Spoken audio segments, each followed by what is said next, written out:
अस्सलाम वालेकुम नाजरीन, एक बार फिर इस्तकबाल है आपका हमारे शो एक मुलाकात जवाद अफजल के साथ में। आज के हमारे मेहमान खामगांव शहर एमआईएम के शहर अध्यक्ष आरिफ पहलवान साहब हैं। आज हम इनसे अपने दिल की बात जानना चाहेंगे, जो लोगों के इनसे सवालात है वो सवालात इनसे करेंगे और आने वाले इलेक्शन में एमआईएम का खामगांव में क्या रोल रहेगा ये जानने की कोशिश करेंगे। सबसे पहले आरिफ पहलवान साहब, आपका मैं इस्तकबाल करता हूँ हमारे शो में और मेरी तरफ से आपको एक बार फिर खामगांव शहर का शहर अध्यक्ष चुने जाने पर मुबारकबाद पेश करता हूँ। आपका बहुत बहुत शुक्रिया। मैं आपको सबसे पहले मुबारकबाद देता हूँ आपके चैनल के जिनके थोड़ी दिनों में वो पूरे खामगांव के वो चैनल हीरो बन गया और बहुत चर्चे में है। मुझे भी बहुत से मेरे कार्यकर्ताओं ने और लोगों ने बोले कि आपका इंटरव्यू भी आप उनको दो। उसमें बहुत कार्यकर्ता बड्डे भला फाटकपुरा मस्तान चौक बोले कि आप जाके उनको इंटरव्यू दो। मैं आपका बहुत बहुत शुक्रिया करता हूँ मुझे बुलाने के लिए। मेरी तरफ से आपको बहुत बहुत मुबारक। साथ है, नाजरीन का साथ है कि जो इतनी पॉपुलैरिटी मिल रही है। तो आरिफ पहलवान साहब, सबसे पहले सवाल तो मैं वही करूंगा जो सब पूरे खामगांव की पब्लिक के भी जहन में होगा कि ये सवाल कहीं ना कहीं पूछा जाएगा। आप भी कहीं ना कहीं सोच के आए होंगे कि मुझसे ये सवाल पूछा जाएगा। तो मैं शुरू वहीं से करता हूँ कि पिछले कुछ दिनों आपका एक वीडियो वायरल किया गया जिसके अंदर आप ये बोलते हुए नजर आ रहे हैं कि हमने 3400 वोट खाए जिसकी वजह से भाजपा का नगर अध्यक्ष चुन के आया और हमने 3-4 सीट कांग्रेस की ऐसी गिराए जो 150-200 वोटों से गिरे और हमने इनकी सत्ता पलटी कर दी है। तो इस वीडियो के बारे में आपका क्या कहना है कि वो क्या आपका स्टेटमेंट था, कहाँ तक था? क्योंकि उसकी वजह से ऐसे हो रहा है कि मजलिस भी बदनाम हुई। आपने भी इस चीज को एक्सेप्ट किया, आपने राजीनामा भी दिया, जो पार्टी ने एक्सेप्ट नहीं किया। आपने राजीनामा भी दिया कि मेरी वजह से मजलिस बदनाम हुई। छोटी सियासत के लोग भी असदुद्दीन अवैसी पर उंगलियां उठा रहे हैं इस वीडियो की वजह से, आपके इस बयान की वजह से। तो आपका क्या कहना है इस बारे में? मेरे कहने का मतलब उसमें कुछ और था। मेरे वीडियो को मैंने 4 मिनट 12 सेकंड का वीडियो बनाया था। उसमें मैंने कहा था कि भाई मेरी ताकत कितनी है।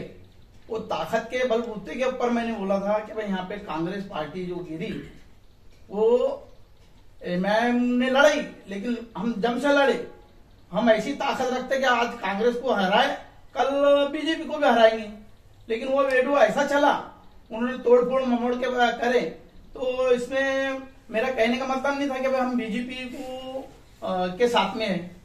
हम तो बीजेपी और कांग्रेस से पूरे से दोनों से लड़े हमने। और हमने जहाँ पे सीटा लड़ाए वहां पे बीजेपी चुन के नहीं आई, कांग्रेस चुन के आई वहां पे, और इतने वोटों से नहीं आई।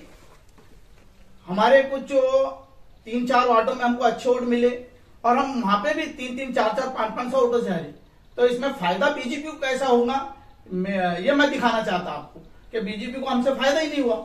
हमने ताकत दिखाया कि हमने तीसरी नंबर की पार्टी हम बनना चाहते थे और बने।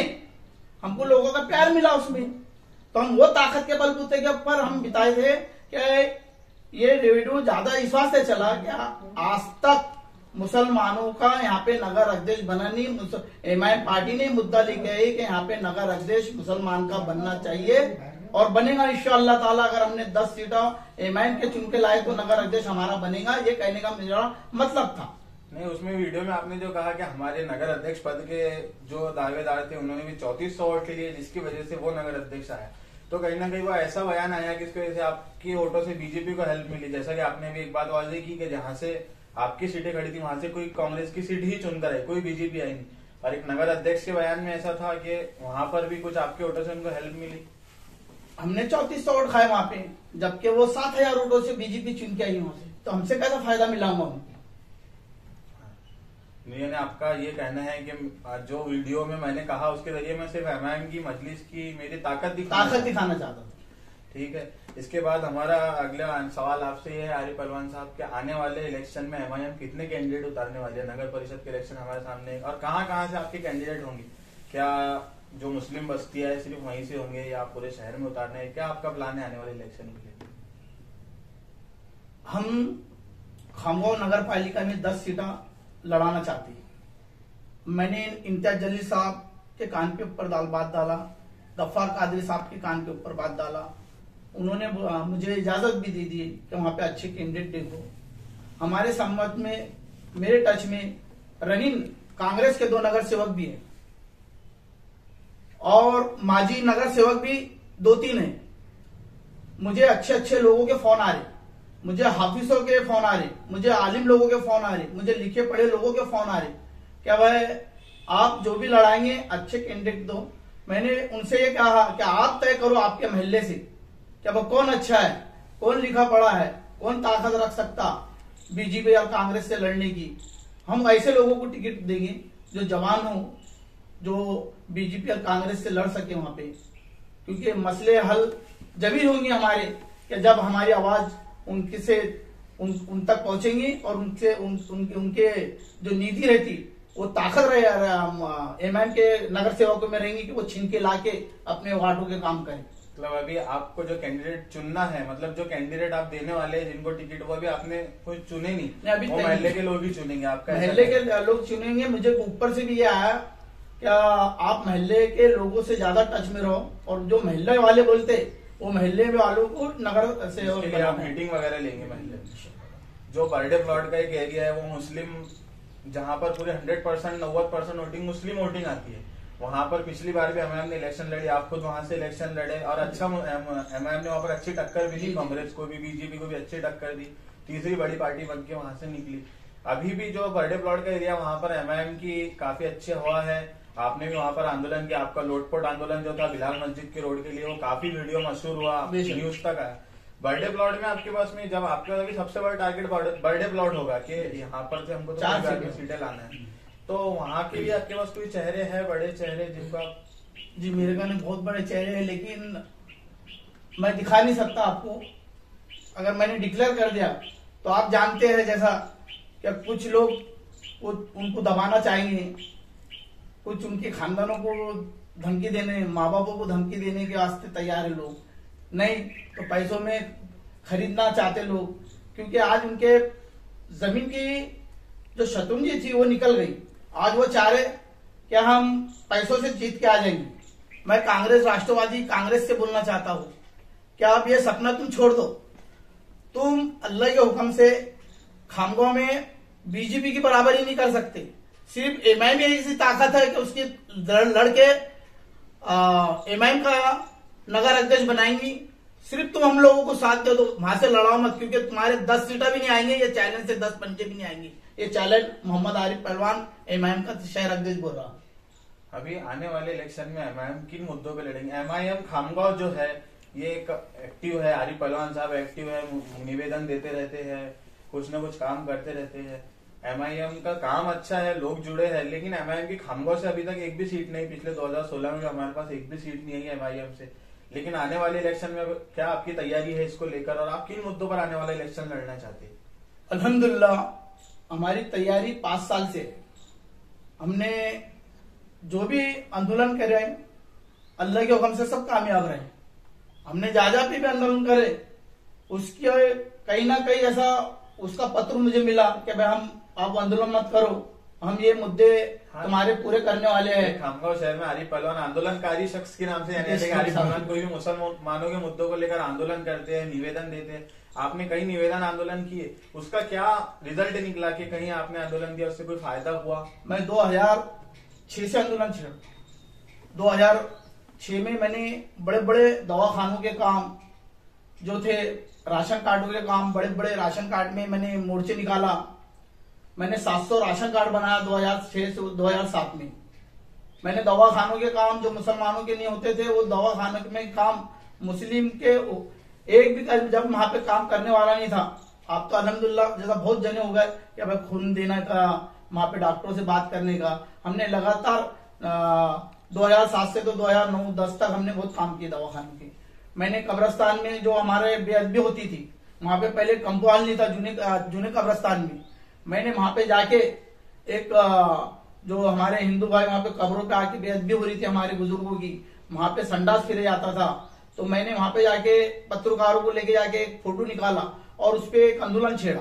जब इनके कांग्रेस के आंखें खुले वहां पे, तो जब वहां पे उन्होंने 2011 या 12 में कंपाउंड का काम करे सिर्फ एमआईएम की वजह से, और एमआईएम ने कई वो कब्रस्तान के रोड का जो दत्ता मंदिर से लेके तो कब्रस्तान तक, उस पर भी बड़े से बड़ा आंदोलन करा मैंने। जगह जनाजा लगभग ऐसा और ऐसा होता था, मस्तान चौक से आने का, सज्जनपुरी से आने वालों का ऐसा ऐसा होता था।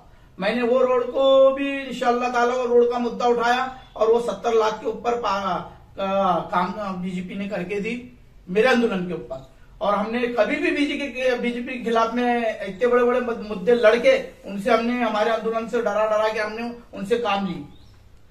जैसा कि एक सोच सेकुलर पार्टियों के जरिए लोगों में एक मैसेज दिया जाता है कि एमआईएम जो है बीजेपी की बी टीम है। ऊपर की लेवल पे भी ये लोग कुछ उंगलियां उठाते हैं और नीचे खामगांव एमआईएम पर ये इल्जाम बहुत बार लगा है कि ये जो है बीजेपी की बी टीम है, आरिफ पहलवान बीजेपी के साथ मिले हुए। इसके ऊपर आपका क्या कहना है? बी टीम कौन है ये आपको मैं दिखाना चाहता हूं कि जिला परिषद में, बुल्ढाना जिला परिषद में राष्ट्रवादी और बीजेपी ने साथ में सत्ता बना के पूरे 5 साल उन्होंने बीजेपी और राष्ट्रवादी ने सत्ता पे वहां पे झंडा लहराया। और राष्ट्रवादी जब बी टीम नहीं हुई क्या, आज ले लो आकोले में जिला परिषद में बहुजन समाज के वहां पे 15 साल 20 साल से जिला परिषद में कुर्सी उनके नहीं थी, लेकिन उन्होंने देखे कि वे भोजन वाले हैं तो उन्होंने जाके बीजेपी से हाथ मिला के वहां पे जिला परिषद में उनका अध्यक्ष बनाए, बीजेपी और कांग्रेस का। आज हम तो बोलते कि भाई हम आहा भी करे तो हो जाते हैं बदनाम, वो कत्ल भी करते तो उनका चर्चा नहीं होता। मैं कहना चाहता हूं ये बात के लिए, क्या बीजेपी के आज बहुत बड़े नेता ने जो एमएलसी है, एमएलसी में कांग्रेस के बड़े नेता बीजेपी के जो खंडेलवाल खड़े हुए हैं एमएलसी में, उनके घर पे मीटिंग हुई। मैं इसका वीडियो भी है मेरे घर फोटो भी है, लेकिन मैं वो डिक्लेयर करूंगा लगभग इलेक्शन के टाइम पे कि भाई हमको बोलते बीजेपी की भी टीम है और आप कौन है जो बीजेपी की मीटिंग लेते? आप बीजेपी वालों के साथ में खाना पीना जिनका चलता, हमने तो थोड़ा सा ही बोल के समझो अब तुमने काट छाट के वीडियो चलाए हो। लेकिन बीजेपी की मैं समझता हूं कि आज कांग्रेस ही बी टीम है। चलो ये तो आपने जो बताया कि बुल्ढाना जिला परिषद की बात, अकोला जिला परिषद की बात आपने बताई, ये खामगांव के बाहर की लेवल, खामगांव की लेवल पे जो आप पे इल्जाम है, तो क्या जैसा एमआईएम जो इलेक्शन लड़ेंगी, एक आम सोच ये है कि जहां पर मुस्लिम वोट होंगे, मुस्लिम इलाके होंगे, वहां एमआईएम अपना इलेक्शन लड़ेगी। तो जो खामगांव के कुछ इलाकों में जो बीजेपी के मुस्लिम नगर सेवक है, जो अपक्ष चुनकर आकर बीजेपी के साथ है, क्या एमआईएम उनके खिलाफ अपने मजबूत कैंडिडेट उतारेंगे उनको टक्कर देने के लिए, उनको गिराने के लिए? इंशाअल्लाह ताला हम हर मुसलमान वार्डों में हमारी सीट खड़ा करेंगे। हम कहने बहुत चेहरे है, एक बबलू हमारे सैयद बबलू है, उनका भी नाम चालू है 12 में। कई लोग ने हमको, उनके कार्यकर्ताओं ने बोले कि भाई एक टिकट सैयद बबलू को दो। हम इस पे भी गौर और फिक्र करके हमारे पर पे बात डालूंगा। अब इसके अलावा आपको पता है कि हमारे चैनल में एक ऐसा हमने रखे है कि पब्लिक को भी आपसे कुछ सवाल करना है तो वो करेंगी, तो ऐसे हमको कुछ लोगों ने अपने सवाल भेजे।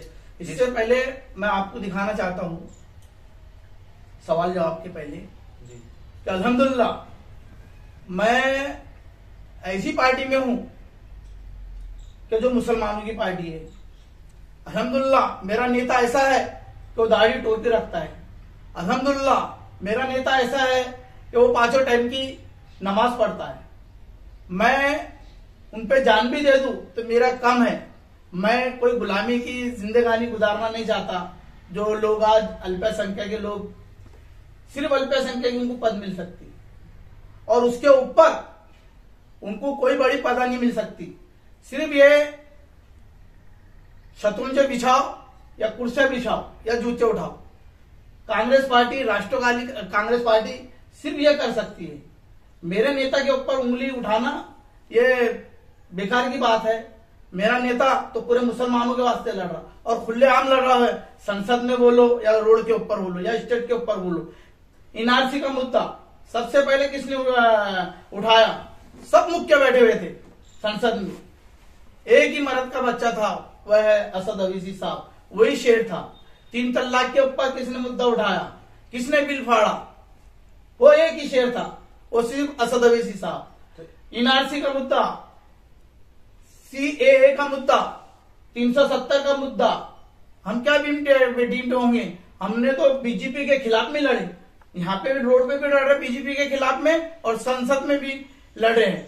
आप भाइयों इनके बातों में मत आओ, और ये जो बहकार है कि भाई बी टीम है, इनको आता हुआ इलेक्शन पब्लिक को दिखा देंगे कि कौन बी टीम है। तो जैसा भी आपने कहा कि कांग्रेस में और राष्ट्रवादी कांग्रेस में हमारे जो मुस्लिम कार्यकर्ता है उनको वो पद नहीं मिल रही है, वो जगह नहीं मिल रही जो उनको होना चाहिए, तो क्या आप उनको एक मैसेज देना चाहेंगे कि वो मजलिस आके ज्वाइन कर सकते हैं?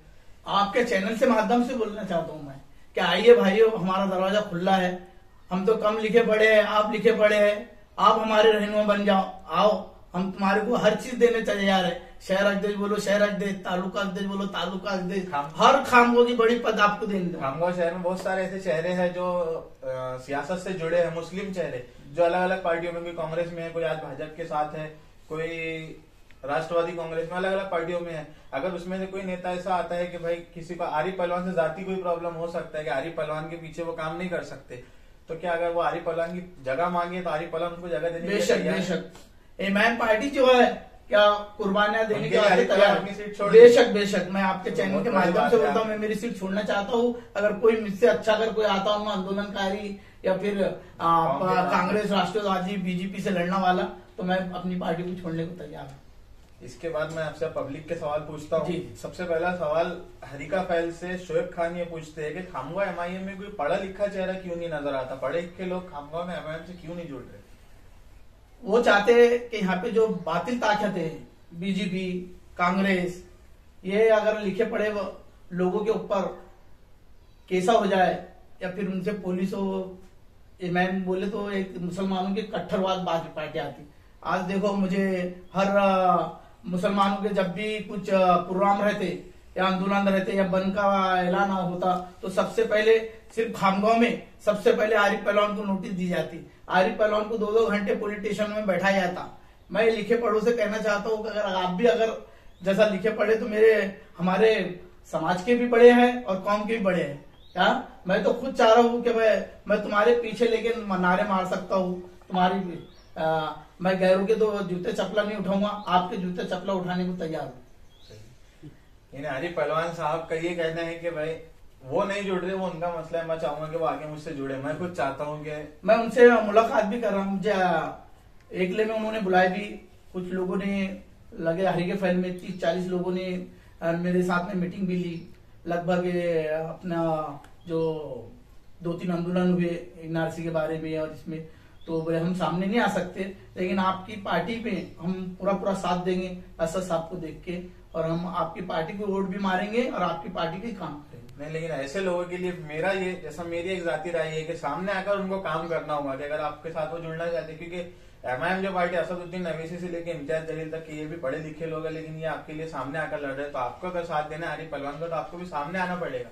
पीछे रह के ऐसा आएंगे इंशाल्लाह ताला, इलेक्शन सामने लाइए, अपने साथ लाइए। जी लाऊंगा मैं, लेकिन इलेक्शन के टाइम पे आएंगे वो सब।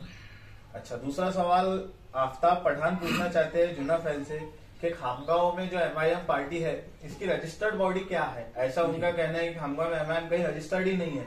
आरिफ पहलवान एक शहर अध्यक्ष है, उसके अलावा एमआईएम में कोई नहीं है, तो क्या आपके पास में ऑन पेपर कोई रजिस्टर्ड बॉडी है? मैं वो अच्छे से बोलना चाहता हूँ, क्या आपको मेरे लेटर पेड के ऊपर आप नाम लिख लो लगे तो मेरे कौनते सचिव है, महासचिव है, उपाध्यक्ष है और मेंबर है, उनका नाम है शहीद मिर्जा साहब, शेख नजीर साहब, यासीन कुरैशी साहब, रिजवान कुरैशी साहब, यासीन, इमरान,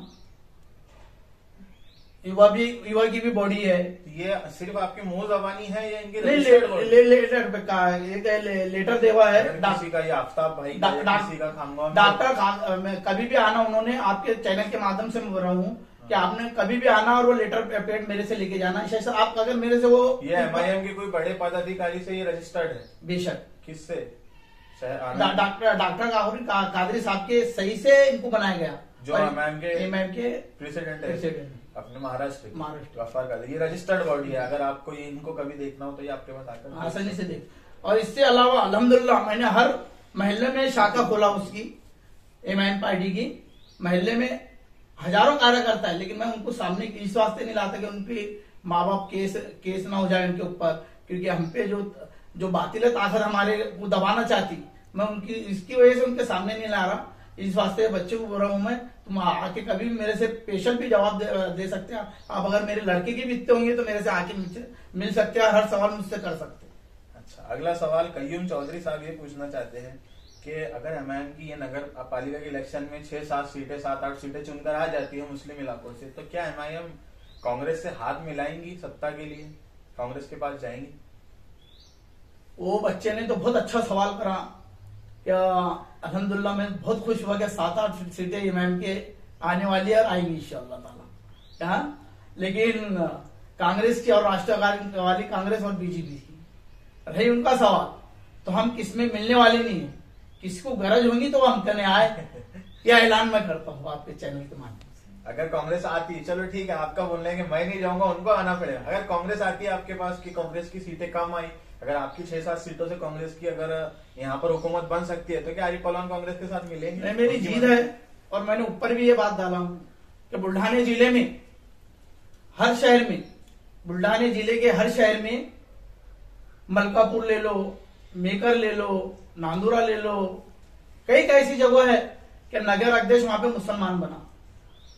यहाँ पे खामगांव में 70 साल हुए, 70 साल में कभी मुसलमान नगर अध्यक्ष नहीं बना। मेरी जीत बोलो या फिर एमआईएम की ताकत की वजह से हम चाहते हैं यहाँ पे कि भाई खामगांव में मुसलमान नगर अध्यक्ष बने और सब मुसलमानों के काम हुए। आज देखो, मैं एक निवेदन देके मेरे महल्ले का फाटकपुरा जो बीजेपी का वहां पे चुन के आया हुआ है पालक बांधकाम सभापति है, लेकिन वही हाल हमारे नाले का, हमारे रोडों का देख लो वहां पे। तो मैं ये चाहता हूं कि एक बार तब नगर अध्यक्ष बन जाए मुसलमान, तो कुछ खामगांव के मुसलमानों की तरक्की हो, मुसलमान के महलों की तरक्की हो। अगर कांग्रेस आपको 7 सीटों पे नगर अध्यक्ष पद देती है तो आप उनके साथ? अल्हम्दुलिल्लाह हम नगर अध्यक्ष के लिए तैयार हैं। अच्छा, ठीक है। अगला सवाल बर्डे प्लॉट से मोहम्मद आदिल ये पूछते हैं कि 2016 में जब नगर पालिका इलेक्शन थे, उस टाइम पर असदुद्दीन अवैसी साहब जो एमआईएम के सुप्रीमो हैं, वो मलकापुर आए।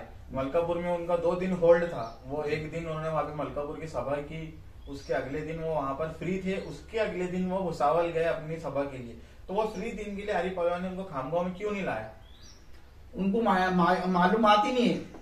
सबसे पहले भुसावल में सभा हुई इनकी और बाद में मलकापुर में सभा हुई, और उसके बाद में मुझे भी सभा मिलने वाली थी, लेकिन मैंने सोचा कि भाई नगर पालिका 3-4 महीने है, अगर मैं अभी ले लूंगा तो मुझे नगर पालिका में सभा नहीं मिलेंगी। इस वास्ते मैंने उनकी सभा यहाँ पे, नगर पालिका में भी तो असद साहब नजर नहीं आए, तो वहां पे हैदराबाद के इलेक्शन लग गए थे। अच्छा, तो फिर अभी के जो आने वाला नगर पालिका इलेक्शन है, तो क्या खामगांव के लोग असदुद्दीन अवैसी साहब को यहाँ देख सकते हैं एमआईएम के प्रचार के लिए? सुभान अल्लाह, अल्लाह के जात से उम्मीद है कि उनके मुबारक कदम खामगांव की सरजमीन पे 100% गिरने वाले हैं। या एमआईएम के शहर अध्यक्ष साहब इसका ऐलान? मैं जबान कर रहा हूँ, जबान दे रहा हूँ आपको कि 100% आएंगे और इम्तियाज जलील साहब भी आएंगे। ये नहीं, जो एमआईएम की टीम है वो सब यहाँ पर आने पूरे वाले आएंगे इंशाअल्लाह ताला। और मैं कोशिश करूंगा कि हर घर पे हमारे असद साहब का दीदार हो कम से कम। हाँ, ये भी कोशिश करूंगा। रैली भी आप उनकी करवाएं। जी। चलिए, बड़ी उम्मीदें हैं आरिफ पहलवान साहब को। इसके बाद में शहजाद खान ये सवाल करते हैं कि क्या एमआईएम किसी के साथ यूपी में इलेक्शन लड़ सकती है? हमारी ताकत खुद इतनी है, लेकिन हमारी बात चालू है।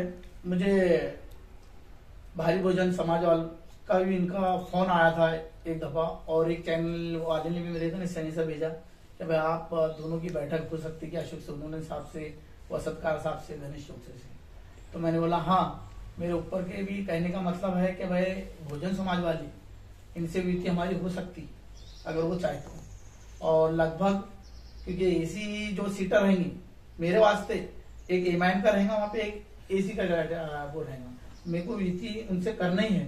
तो लगभग कम से कम मैं नए बहुजन समाज से, भाई वालों से मिलके युति करने की कोशिश अगर आपकी वंचित बहुजन आघाड़ी से अगर आपकी युति होती है तो फिर अब सीटों का मसला आएगा, कहाँ से एमआईएम के खड़े रहेंगे और कहाँ से वंचित के?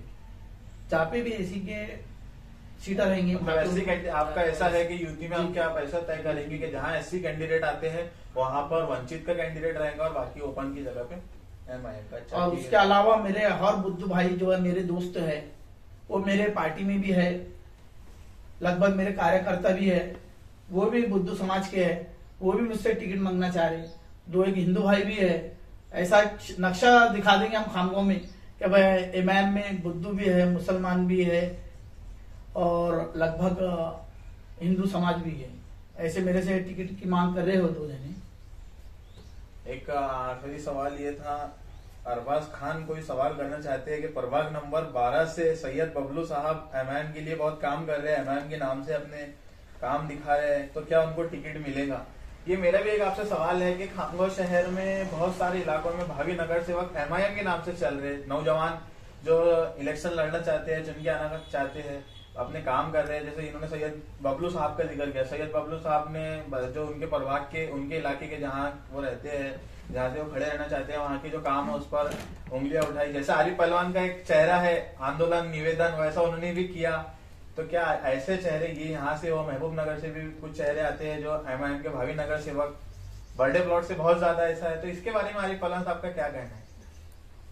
मुझे भी ऐसे बच्चों की जरूरत है मैम को, क्या जो हरदम व्हाट्सएप, फेसबुक, सोशल मीडिया पे रहते, उनकी भी जरूरत है। मैं सिफारिश जरूर करूंगा उनसे, क्योंकि मेरे हाथ में टिकट का रहेगा नहीं, लेकिन मैं सिफारिश जरूर करूंगा बाबा सैयद बबलू के वास्ते और बच्चों की ख्वाहिशों को पूरा करने की आप जरूरत शहर है। अध्यक्ष है, आपके हाथ में टिकट का नहीं रहा तो किससे आपको करना पड़ेगा? मेरी सिफारिश पे टिकट मिलेगी। अच्छा, मतलब ऊपर डिस्ट्रिक्ट बॉडी है। जी जी। अच्छा, तो यहाँ हमारे सवालात आपसे खत्म होते हैं। जो हमारे सवालात थे, जो पब्लिक के सवालात थे, आपने इसके जवाब दिए। इसके बाद में आपसे अगर आपको कुछ पब्लिक को मैसेज देना हमारे चैनल के जरिए तो आप दे सकते हैं। अस्सलाम वालेकुम भाइयों, मैं इस गांव में पैदा हुआ हूँ और अब मुझे जानते हैं कि मैंने लगभग मुसलमानों के वास्ते कितनी कुर्बानी दी। चलो वो भी छोड़ो, लेकिन मुझे देख के नहीं, असद साहब की शक्ल को देख के हमारी पार्टी में आके जुड़ो। हमारे आने वाले इलेक्शन में इमाम को आपको जिताना है। यहाँ से 10 सीटें लड़ा के हम हमारा नगर अध्यक्ष बनाएंगे। मैं आपसे अपील करना चाहता हूँ, मैं ये आपको बोल के मेरी जवाब देता हूँ। चलिए, आपने अपना कीमती वक्त दिया, उसके लिए आपका। तो ये थे खामगांव शहर अध्यक्ष MIM के आरिफ पहलवान साहब, जिनको आपने सुना। इन्होंने बहुत अच्छे तरीके से हमारे सवालात के जवाब दिए, जो आपने इनसे सवालात किए थे उनके जवाब दिए। उनके MIM को लेके जो एक उनके वीडियो की जो मुद्दा आप लोगों के जहन में बहुत था, उसको क्लियर किया। और आने वाले इलेक्शन में उनकी क्या मंशा है, किस तरह MIM काम करेंगी, किसको साथ में लेंगी, मुसलमानों से, पढ़े लिखे लोगों से उनकी क्या दरख्वास्त है, ये आरिफ पहलवान साहब ने इसके अंदर हमारे चैनल के जरिए आपको बताया। इसी तरह हम आपसे हर हफ्ते जुड़ते रहेंगे। एक मरतबा फिर मिलेंगे अगली शख्सियत के साथ। मैं अगली शख्सियत का आपको ऐलान करता हूँ कि इसके बाद जो हमारे आने वाले हमारे गेस्ट रहेंगे वो रहेंगे शोहरत खान साहब। अगर आप उनसे कोई सवाल करना चाहते हैं, कुछ पूछना चाहते हैं, तो इस वीडियो के डिस्क्रिप्शन में हमारे सारे अकाउंट की लिंक दी हुई है, उस पर हमें मैसेज करें या इस वीडियो के कमेंट में अपना सवाल डालें, उसे हम उनसे पूछेंगे। और आप उसके बाद किसको सुनना चाहते हैं, शोहरत खान साहब के बाद कौन आपको मेहमान चाहिए, वो भी कमेंट के जरिए बताएं। और हमारे चैनल को इस वीडियो को लाइक कीजिए, हमारे चैनल को सब्सक्राइब कीजिए। अस्सलाम वालेकुम।